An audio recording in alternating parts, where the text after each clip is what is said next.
Okay, so thanks so much for taking a couple minutes to speak with us today about the hearing and what you heard, and what did you want to principally learn from the mayor of New York City today? What was your motivation?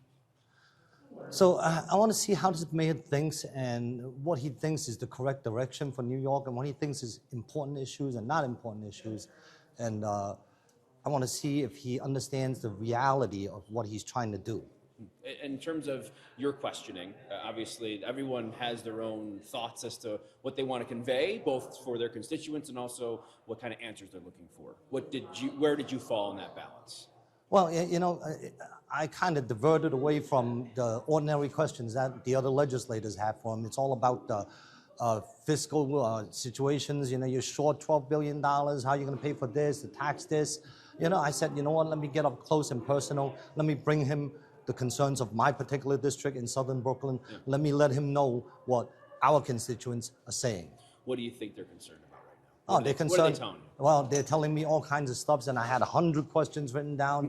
They're concerned about their safety in the subway. A few days ago, I had a 20-year-old constituent get punched in the head in the subway at Union Square. She didn't report it. So they can't tell me that crime is down. It's not down. I was a cop for 27 years. I know crime is underreported. It is often misclassed. So people don't feel safe in the subways. They're harassed.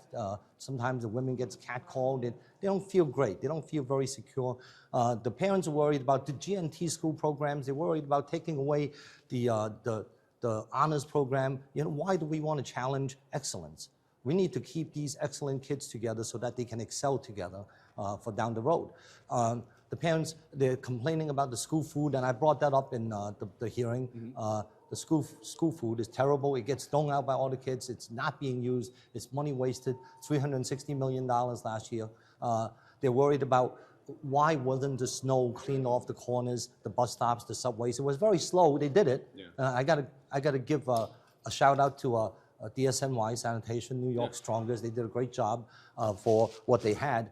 You know, without a winter plan. I didn't get to that question. I wanted to ask Mayor, what plan did he have in place for our winter? What do you think of his responses to that in terms of, you know, maybe even beyond what you asked in terms of making the city more affordable?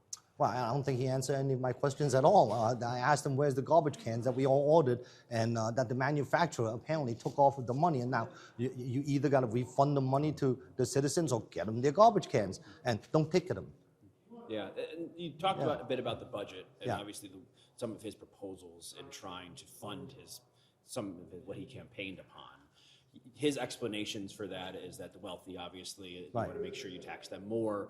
What did you make of his argument for that?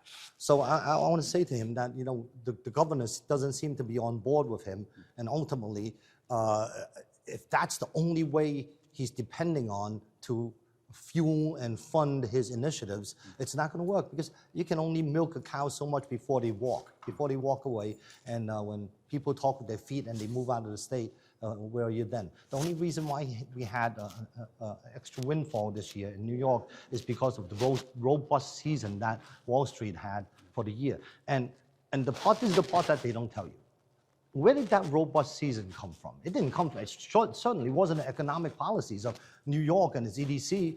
It certainly wasn't the policies of the city. It is the direct result of our federal economic policies. That's why Wall Street had a great season, great year, and that's where they were able to pay all that extra, $5-6 billion in tax revenues. Does that encourage you from the state standpoint of getting these revenues, if it is doing so well, knowing that Trump's going to be in office for another 3 years? Yeah, it does. It does encourage me, but you know, we as Republicans, we have a sense of fiscal responsibility. Right now, there's a slush fund laying around in the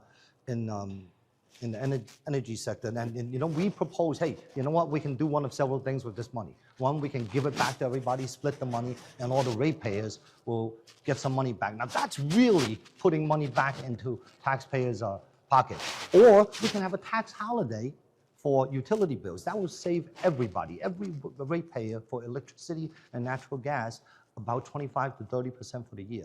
I personally, in my house, pay about maybe $12,000 to $14,000 a year in electricity and natural gas. That would save me $3,000 to $4,000, and that goes to every one of my constituents in my neighborhood. They're middle-class people. They're struggling.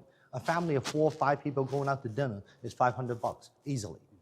And finally, as we look forward here, and you mentioned the governor's role in this budget, along with the mayor and the assembly and now the Senate chamber. What do you see? And we've heard some of the proposals come out of your conference over the course of the last few weeks, and now as we started the session. What is your role here as we move closer to the one house budget and eventually the final budget?